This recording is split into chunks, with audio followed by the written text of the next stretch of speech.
Já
bych se vás chtěla zeptat, jak se vám to dneska líbilo v bazénu.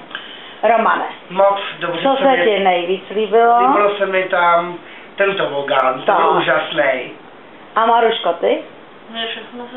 Berlivka, viď? Jířivka. Jo. A Péťa? Tak mně se líbilo to plavání. Že jsi to zvládnul, viď? Krásně s Maruškou jste to zvládli, no. A paní, a teď Pavča, co se jí líbilo? Mně se nejvíc líbilo, jak Péťa na jedničku zvládnul plavání, jo. když měl strach a pak se žijou bez problémů. I Maruška krásně plavala, i když nechtěla nejdřív do vody. Jo, a pak to zvládla líp než kdokoliv, jako. Líp No. než to. A Roman, jak se potápěl? No, to budeme bylo mít úplně nejúžasnější. Jo. Takže až platí to, co jsem vám říkala, až budete chtít jít do bazénu, tak zase můžeme jít. No jasný, není problém, jo? zase. Stačí, když to řeknete a půjdeme. Jo? Jo. Tak jo, tak ještě jdeme na návštěvu tady nahoru ještě ke kluku.